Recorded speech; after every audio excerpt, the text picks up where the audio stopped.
Hola y bienvenidos a mi devocional. Hoy empezamos con el Evangelio de Mateo y este devocional está basado en el versículo 1 al 17 del capítulo 1. Acompáñame en una breve oración y comenzamos. Señor, abre nuestra mente y corazón a tu palabra, guíanos y llénanos de ti siempre, en el nombre de tu Hijo Jesús. Amén. El Evangelio de Mateo empieza así. Libro de la genealogía de Jesucristo, hijo de David, hijo de Abraham. Es el primer versículo y ya nos dijo bastante, ya nos dejó claro cuál es su objetivo, qué es lo que busca. Libro de la genealogía de Jesucristo. No vamos a hablar de cualquier Jesús. Era un nombre muy común en ese entonces, Jesús, Yoshua. Era muy común. Y no vamos a hablar de cualquier Jesús. Ya Mateo nos dice, vamos a hablar de Jesús el Cristo, Jesucristo. Jesús el Mesías, Jesús el ungido de Dios. De eso va nuestra genealogía, de eso es de lo que vamos a hablar. Y ya es una declaración bastante fuerte porque va dirigido este evangelio al pueblo judío. Este es un evangelio escrito por Leví, Mateo, un judío, para los judíos, para convencerlos, buscar convencerlos de que Jesús es el Mesías esperado, el descendiente de David, que iba a traer ese reino que iba a ser eterno. Y en ese contexto es que empieza solo en el versículo 1 ya diciéndonos, este es Jesús el Mesías, este es el cumplimiento de la promesa. Y sigue, hijo de David, hijo de Abraham. Y solo nos da más contexto de, estoy hablando de este Jesús que viene como descendiente de David, del linaje de Abraham, para cumplir la promesa. Versículo 1 ya es toda una declaración de intenciones. Pueblo judío entiendan, pueblo judío sepan, este Jesús del que les voy a hablar en el Evangelio, dice Mateo, es el Cristo, es el Mesías, es el cumplimiento de la promesa. Después, a partir del versículo 2 y hasta el 16, vamos a encontrar una serie de nombres, una serie de personajes catalogados de forma cronológica. Y ahora, en nuestro contexto histórico, en nuestro contexto cultural, muy occidental, no estamos tan acostumbrados a que nos cuenten una historia así. Estamos más acostumbrados a que nos cuenten un inicio, un nudo, un desenlace y nos lleven a través de la historia. Esta forma de hablar es más del pueblo judío. Darte nombres para que tú, que ya sabes el contexto de esos nombres, puedas recrear la historia con lo que tú ya tienes de contexto. Te doy un ejemplo para poderlo aterrizar a nuestro contexto. Si yo te dijera Peter Pan, no necesito contarte mucho para que ya tengas todo un bagaje cultural, una serie de imágenes, incluso canciones o películas en tu mente sobre Peter Pan. Ya sabes quién es, ya tienes un contexto y no tuve más que decirte 2 palabras, Peter Pan, y ya tienes un montón de información en tu mente. Ahora, es algo similar aquí. Para el pueblo judío, escuchar estos nombres y para nosotros, cuando estemos estudiando su palabra, escuchar estos nombres debe traernos, debe evocarnos esas historias que hay en el pueblo de Israel, en la Biblia, sobre estos personajes. Cuando nos dice el versículo 2, Abraham engendró a Isaac, ya tendríamos que tener en nuestra mente, y en el pueblo judío es muy fácil para ellos hacer esto, sé quién es Abraham, sé su historia, sé las promesas que Dios tiene para él, sé quién es Isaac, sé cómo nació y sé las promesas que hubo para él. Y así con cada uno de los personajes que están mencionados del versículo 2 al 16. Y ahora, estos personajes que están ahí tienen algunos puntos esenciales. Surgen de Abraham, llegan a David y aterrizan en los que son padres legales de Jesús. Lo digo de esa forma porque termina el Evangelio de Mateo, en la sección que estamos leyendo en el versículo 16, con esto. Y Jacob engendró a José, marido de María, de la cual nació Jesús, llamado el Cristo. Nos deja ver que José es importante en la vida de Jesús y es mencionado como marido de María. María es madre de Jesús, de eso no hay duda, nació Jesús de una virgen, hubo un parto y es madre, María es madre de Cristo. Pero José no es padre de Cristo, de Jesús, desde el punto de vista humano. Lo es desde el punto de vista legal, porque José estaba casado con María cuando nació Jesús. Entonces legalmente es su padre. Pero aquí es presentado como José marido de María, para darle ese vínculo con Jesús, ese vínculo con Cristo y algo importante, ese vínculo con el cumplimiento de la promesa en Abraham, David y José, padre legal de Jesús desde el punto de vista humano. El Evangelio de Lucas es ligeramente distinto. Parte de Adán, pero también llega a Abraham, a David y aterriza en la madre de Jesús, María.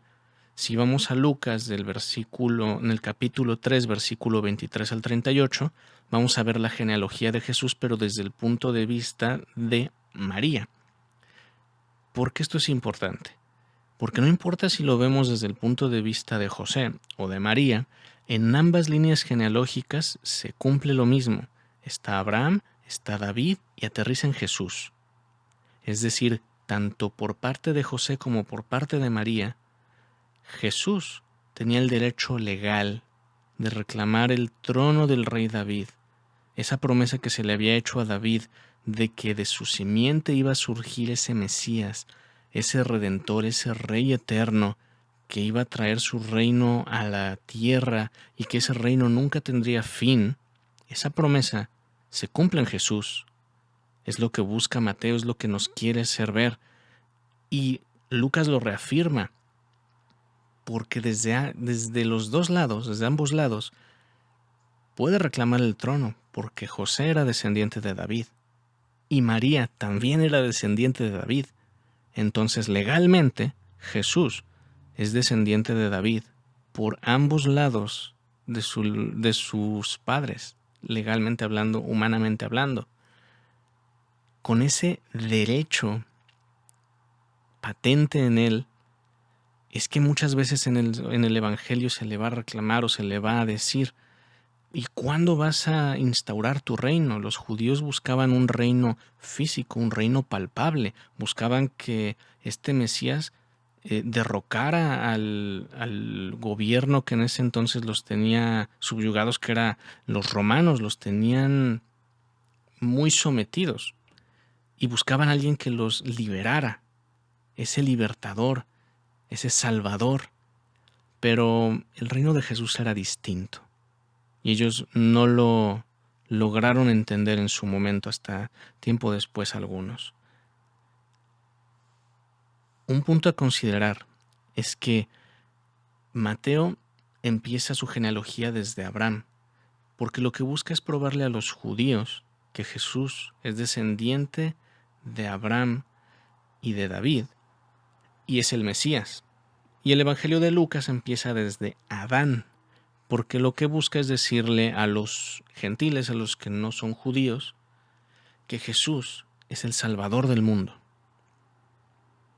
Ahora, no importa en cuál de los dos evangelios estemos, una cosa va a ser real en ambos, y eso es que hay diferentes tipos de personas que van a estar dentro de esa genealogía, todas importantes para el cumplimiento de esa promesa que Dios hizo, de esa promesa de salvación, de que el Mesías vendría.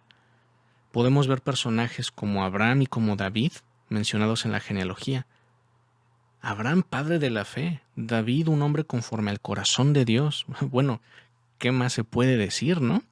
Héroes completamente de la fe. Personas que pueden dejar mucho que desear o incluso ser catalogados como malos, como Manasés o Abías. Y personas más comunes, Naasón, Akim, que a lo mejor no vamos a encontrar una historia muy relevante para bien o para mal, solo están ahí. No importa en cuál de los tres grupos de personas nos encontremos o estemos hablando, lo que sí es real son parte integral de la genealogía que lleva al cumplimiento de la promesa. Son importantes. Si uno de esos eslabones no está, la genealogía está incompleta, la historia está incompleta. Estos tipos de personas fueron importantes para la historia del pueblo de Israel, para el cumplimiento de la promesa de Dios, para que viniera el Mesías Redentor y Rey Eterno. Nosotros podemos estar en algún punto de nuestra vida catalogados en alguno de estos tipos de personas. Te puedes sentir bien, como un héroe de la fe. Estoy haciendo lo que tengo que hacer. Voy a la iglesia, hago mi devocional, predico a las personas, estoy haciendo todo lo que me toca hacer y me siento como un héroe de la fe. Ocupo la palabra siento porque es como puedes percibirte. Seamos claros, no estamos catalogando que la persona sea así, solo cómo te puedes sentir. Te puedes sentir que estás bien. Ahora, te puedes sentir que estás mal, te puedes sentir que te has alejado de Dios, que ya no lo buscas, que ya no oras, que incluso estás alejándote de Él y que ya no estás haciendo lo que deberías hacer y que puedas pensar que no hay retorno. También te puedes sentir más común, más tibio. No hago mal, no hago bien, tampoco es que sea un gran predicador, pero voy a la iglesia. No es que sea muy malo, no me meto con nadie, pero pues tampoco hago bien. Estoy en un punto medio. Muchas personas podemos o pueden estar ahí. Déjame decirte algo, no importa en cuál de los tres grupos de personas te puedas catalogar en este momento, cómo te sientas, algo es real. Y es que es parte de tu vida, es parte de tu historia para el cumplimiento de la promesa de Dios en tu vida. En el Evangelio de Mateo, estas personas son base fundamental para llevar a la historia del pueblo de Israel desde una promesa hasta el cumplimiento en Jesús. Estas situaciones o cómo te puedas sentir como héroe, como persona común o malvado, son parte de tu historia y son importantes para tu crecimiento, para llevarte desde quién eras hasta quién eres y quién Dios quiere que seas en Él. No importa cómo te sientas, el cumplimiento de la promesa sigue siendo el mismo que en el Evangelio de Mateo. Jesús. Jesús es el cumplimiento de las promesas. Jesús es ese Salvador, ese Rey eterno que tiene el control, que tiene el dominio y que tiene el poder y que quiere salvarte a ti. Dios te ama, te ha amado y te amará. No cambia y es eterno. Y Él no cambia si nosotros lo reconocemos. Nosotros cambiamos cuando reconocemos que Él es Dios, que Él es Rey y que Él es nuestro Salvador. Mateo buscaba convencer a los judíos de que Jesús era el Mesías. Convéncete tú, lee tu Biblia, ora y que Dios te convenza de que Jesús es tu Salvador. Vino al mundo para morir por nuestros pecados, por tus pecados. Resucitó el tercer día y porque Él vive, tú vives en Él. Ya no importa el pasado. Todo fue hecho nuevo. Tú eres una nueva persona en Él. Si puedes aferrarte a esa verdad, puedes tener una nueva vida en Él. Espero que les haya funcionado este devocional y recuerden, la fe viene por el oír y el oír por la palabra de Dios.